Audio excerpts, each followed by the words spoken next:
The doorbell rang like a gunshot in the quiet suburban afternoon, shattering the mundane rhythm of my day. I opened the door to find my neighbor, Mark Thompson, standing there with blood dripping from his hand, his face pale and twisted in pain. "Alex, I cut myself bad fixing the fence. Can you help?" he gasped. And in that moment, as I pulled him inside and bandaged his wound, I had no idea this simple act of kindness would unravel both our worlds. Mark was the epitome of the all-American dad. 49, married for 25 years to Linda, with 2 grown kids who'd just flown the nest. He coached Little League on weekends, mowed his lawn every Saturday, and waved hello from his driveway like clockwork. Me? I was Alex Rivera, 25, fresh out of grad school, crashing at my parents' house in this sleepy Chicago suburb while job hunting. My folks were away on a cruise, leaving me alone with the echoing emptiness of the family home. Linda had left that morning for a 2-week trip to visit her sister in Florida, and Mark's injury seemed like rotten timing, or maybe fate's cruel joke. As I cleaned the gash on his palm, our eyes met longer than necessary. His were deep brown, etched with lines from years of squinting against the sun, and something in them flickered. Vulnerability, perhaps, or something deeper I couldn't name. "Thanks, kid," he muttered, his voice gruff but grateful. "Linda's the one who usually handles this stuff." I laughed it off, but as he lingered in my kitchen, sipping the coffee I offered, the conversation flowed easier than expected. He talked about his job as a high school history teacher, the pressure of grading papers late into the night, and how the house felt too big without his family around. I shared my struggles. The endless job applications, the nagging doubt about my graphic design degree, and the isolation of being back in a town where everyone knew your business. By evening, the cut was bandaged, but Mark didn't leave. We ordered pizza, watched a Cubs game on TV, and for the first time in months, I felt seen, not as the prodigal son, but as a man with his own burdens. As the night wore on, Mark opened up about his marriage. "Linda's great, but we've grown apart. She wants grandkids, travel, the whole retirement dream. Me? I don't know what I want anymore." His words hung heavy, laced with unspoken regrets. I nodded, sharing my own secret. I'd come out as gay in college, but back home, I kept it quiet to avoid the judgmental stares from old neighbors. Mark's reaction surprised me. No recoil, just a thoughtful nod. "That takes guts, Alex. More than I've ever had." The next day, Mark knocked again, this time with a toolbox. "Figured I'd return the favor. Your folks' garage door's been squeaking for weeks." We spent the afternoon tinkering, laughing over shared tools and stories. But as sweat beaded on his forehead, and our hands brushed while passing a wrench, tension built like a storm cloud. That evening, over beers on his porch, he confessed more. "I've always played by the rules, Alex. Church every Sunday, family first. But lately, I feel like I'm living someone else's life." His voice cracked, and I placed a hand on his shoulder. Innocent enough, but the spark was undeniable. Days blurred into a routine. Mornings fixing things around our houses. Afternoons talking about everything from politics to dreams deferred. Mark spoke of his conservative upbringing in rural Illinois, where men like him married young and buried any doubts. "My dad would disown me if he knew the thoughts I've had," he admitted one night, staring at the stars. I shared my fears too. The pressure from my Hispanic family to settle down with a nice girl. The subtle homophobia in family gatherings. Our conversations peeled back layers, exposing raw nerves. But with each revelation, the air thickened with unspoken desire. One evening, as rain pounded the roof, Mark showed up soaked, claiming a leaky pipe. We fixed it together, but afterward, in the dim kitchen light, he didn't move. "Alex, being around you, it makes me question everything." His hand trembled as it reached for mine, and in that touch, the dam broke. We didn't kiss, not yet, but the embrace that followed was charged with years of repression. He pulled away, guilt flashing in his eyes. "This is wrong. I'm married." But he didn't leave, and neither did I. The conflict gnawed at me that night. Was I the catalyst for his unraveling, or just the mirror reflecting his hidden self? Mark's family loomed large, Linda's trusting calls from Florida, his kids' photos on the fridge.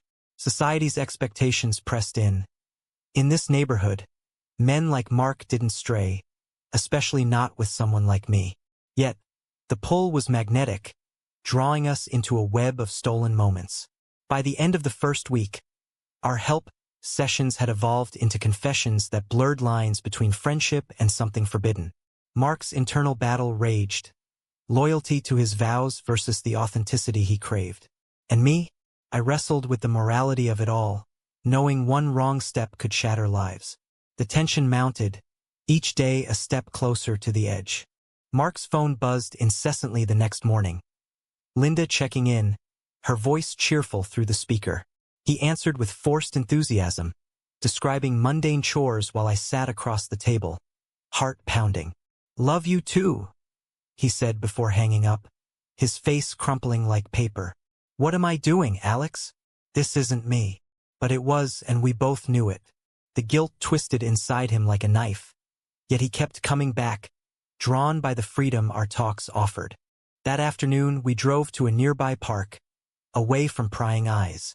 Under the shade of oaks, Mark opened up about his youth. In college, there was this guy. We were roommates. Nothing happened, but the feelings were there. I pushed them down, married Linda to prove I was normal. His voice broke, revealing decades of denial. I shared my coming-out story, the rejection from cousins, the awkward silences at holidays. "It's exhausting, hiding who you are," I said. Our hands intertwined naturally, a silent rebellion against the world. But as joggers passed, Mark yanked away, paranoia setting in. What if someone sees? Back home, the pressure built. Mark's sister called, inviting him to a family barbecue. "Bring Linda when she's back," she said. He agreed, but afterward he paced my living room. "My family's everything to me. Dad's a deacon. Mom volunteers at the church. If they knew." The thought trailed off, but the implication was clear. Disgrace, disownment. I felt the weight too. My parents would return soon, expecting their straight-A son, not this entanglement. Society's gaze felt omnipresent. The neighborhood whispers, the conservative billboards lining the highways. Yet the attraction deepened. One night, over dinner I cooked, Mark's defenses cracked further. "You've awakened something in me, Alex. For the first time, I feel alive." We shared a kiss then, tentative, electric, igniting a firestorm of emotions. But post-kiss, regret flooded him. "I can't do this to Linda. She's innocent." He stormed out, leaving me reeling. Was I the villain, tempting a married man? Or was this his path to truth? The next day, he returned apologetic, but the cycle repeated. Intimacy followed by withdrawal. We argued for the first time when I pushed him to confront his feelings. "You can't live a lie forever, Mark." He snapped back. "Easy for you to say. You don't have a family to lose." The word stung, highlighting our divide, youth versus midlife crisis, freedom versus obligation. That evening, his son called unexpectedly. "Dad, everything okay? You sound off." Mark lied smoothly, but hung up shaking. "If Jake finds out, it'll destroy him. He's getting married next year." As Linda's return loomed, tension escalated. We spent hours debating ethics. Was love worth the betrayal? Mark's inner turmoil manifested in sleepless nights, dark circles under his eyes. "I'm torn between who I am and who I'm supposed to be," he confessed. I mirrored his pain, questioning my role in his suffering. Society's norms amplified the conflict. Gay rights had progressed, but in our suburb, acceptance was superficial. Church sermons condemned alternative lifestyles, and family ties bound tighter than chains. A turning point came midweek. Mark's old friend, Tom, dropped by unannounced. We were in the backyard when Tom arrived, eyeing us suspiciously.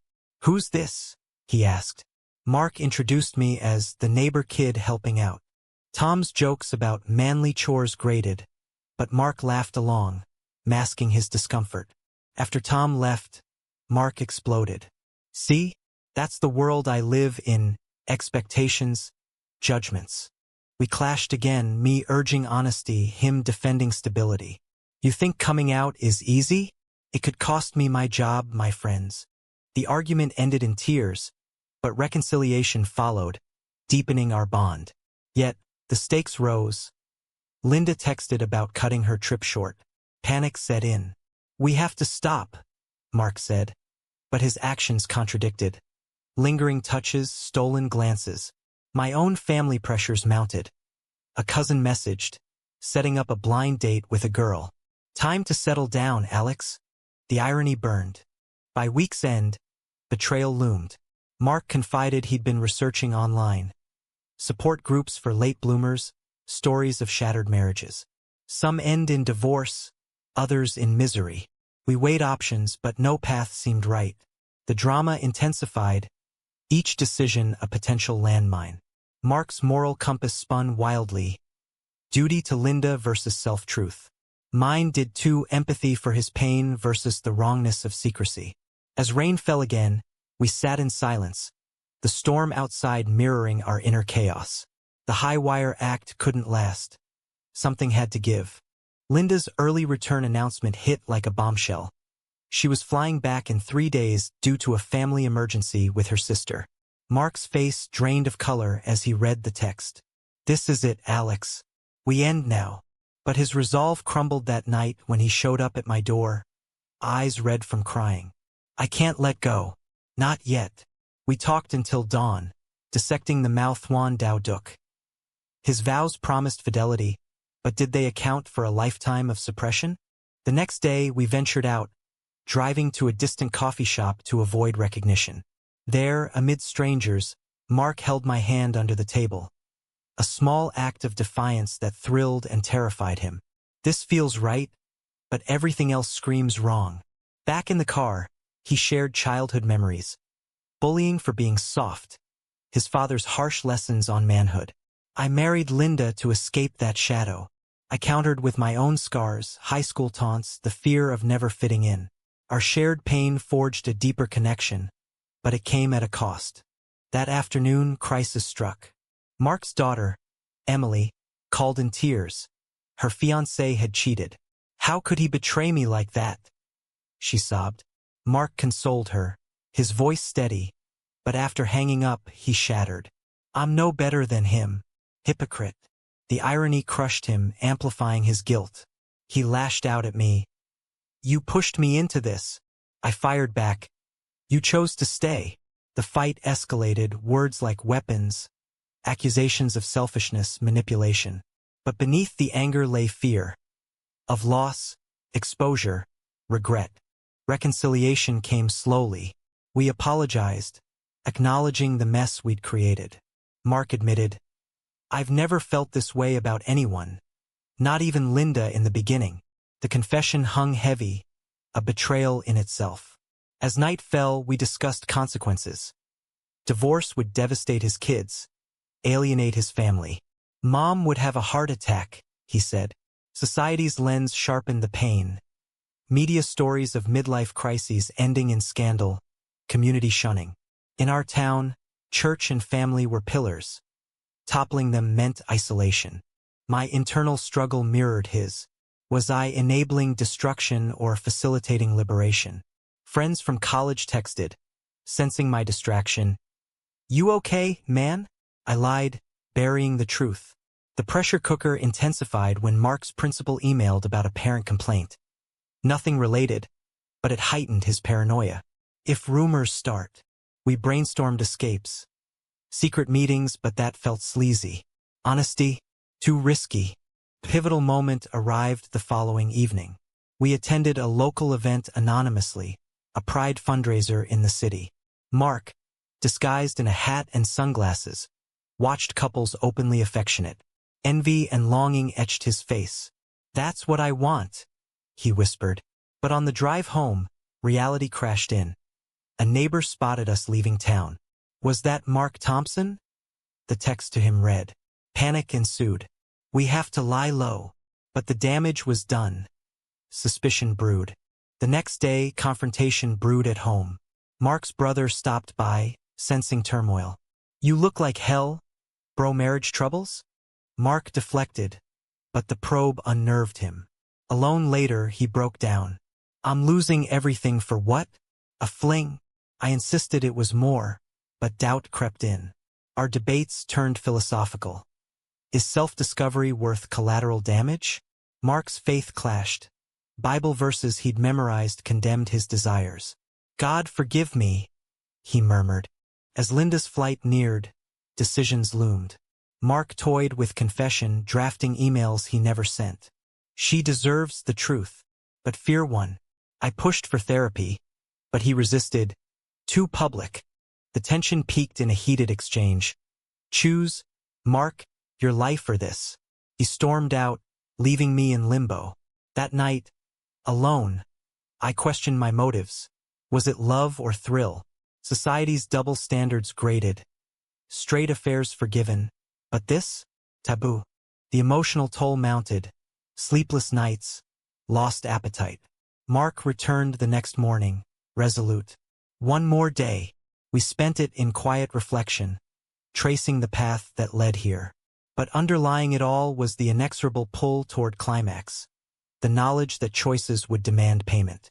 The air crackled with anticipation. Each moment a step toward inevitable reckoning. With Linda's plane landing tomorrow, the clock ticked mercilessly. Mark arrived early, bags under his eyes. I didn't sleep, kept thinking about us. We sat on the porch, the suburb awakening around us. Kids biking, dogs barking. A facade of normalcy masking our chaos. He proposed a plan. End it cleanly, no contact after. But his eyes betrayed him, pleading for more. It's not that simple, I said. The argument reignited. Voices low but intense. You're choosing fear over happiness. Mid-morning, disaster struck. Emily showed up unannounced, key in hand. Dad? Whose car is that next door? Mark froze as she entered, spotting us too close. This is Alex helping with stuff. Her eyes narrowed, sensing the vibe. Okay. Mom's excited to be home. After she left, Mark hyperventilated. She knows something. God, what have I done? The betrayal to his family hit full force, years of fatherhood jeopardized. He wept, a broken man. That afternoon we drove aimlessly, processing. Mark confessed deeper. I've loved men before, in secret. One affair in my 30s ended badly. The revelation stunned me. Why stay hidden? He cited society, job loss fears, community ostracism. In teaching, parents complain about influences. I shared similar woes, job interviews where I downplayed my identity. Our dialogue exposed systemic biases. Progress in cities but suburbs lagged, judgment lurking. Back home, the moral quagmire deepened. Mark called a hotline anonymously, seeking advice. They said come out on your terms. But terms? Impossible. I suggested couples counseling with Linda, but he balked. Admit this? She'd leave. The options dwindled, each laced with pain. As evening fell, intimacy resurfaced, not physical but emotional. We shared dreams. Mark of acceptance, me of stability. But reality intruded. A text from Linda. Can't wait to see you. Guilt surged. Night brought climax. Mark's father called, frail voice reminding him of duties. Family first, son. Hanging up, Mark raged against his upbringing. They molded me into this lie. We clashed again. Me advocating change, him defending legacy. My kids need a stable dad. The fight turned personal, accusations of naivety, selfishness. But exhaustion led to truth. I love you, Alex. That's the problem. The admission hung a double-edged sword. Post-confession, we weighed sacrifices. Divorce, custody battles, financial ruin. Stay closeted, soul-crushing. Society's role amplified. Media glorified straight redemption arcs, vilified gay ones. In our community, pride flags were rare. Slurs whispered. Mark's internal war peaked. Faith versus desire, duty versus self. Mine echoed. Enabler or lover? The next morning, hours before Linda's arrival, resolution neared. Mark packed mementos, A photo, a note. We can't continue. But as he left, he paused. What if I told her? The idea terrified yet tempted. We role-played the conversation, tears flowing. She'd be hurt, but maybe understand. Doubt lingered. As he drove away, I felt the void, love's price steep. Afternoon brought aftermath. Alone, I reflected on the whirlwind. From neighborly help to life-altering bond. Mark texted, picking her up. This ends. But did it? The tension resolved temporarily, but scars remained. His family intact, but at what cost to his soul? Society's pressures won this round, but the battle raged on. The story's arc bent toward awakening, each character paying dearly for glimpses of truth. Linda's car pulled into the driveway that evening, her smile bright as she hugged Mark. From my window, I watched the reunion. Forced normalcy, his shoulders tense. He glanced my way briefly, a silent farewell. That night, my phone lit up with his message. It's over. For good. The finality stung, but relief mixed in. No more sneaking, no more lies. Yet, the void echoed, a testament to what we'd shared. The following days dragged. Mark avoided eye contact, mowing his lawn with headphones on. Linda waved cheerfully, oblivious. But cracks showed. At a neighborhood barbecue, Mark seemed distant, excusing himself early. His son noticed, pulling him aside. Dad, talk to me.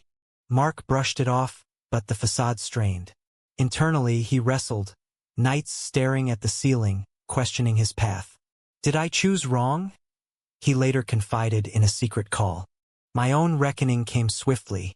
Parents returned, probing my mood. You seem down, Mijo. I deflected, but the isolation bit. Job offers trickled in, one in the city, escape tempted. But leaving meant abandoning the mess, unresolved. Society's weight pressed. Friends shared stories of outed lives ruined, families torn. In therapy, I started secretly. I unpacked the ethics. Was our connection justified? The therapist nodded. Love doesn't follow rules, but consequences do. Weeks passed, tension simmering. Mark's family dinner turned explosive when Emily confronted him. I saw you with that neighbor. What's going on? Denial flowed, but seeds of doubt planted. Linda sensed shifts, their talks turning strained. Are you unhappy? She asked. Mark's partial truth. I've been lost. The admission opened floodgates. Counseling sessions, revelations halted at the edge. He spared her the full story, but the marriage teetered. A month later, breaking point arrived. Mark knocked on my door, face gaunt. I told her, not everything, but enough. Shock rippled. He'd admitted dissatisfaction, hinted at identity struggles.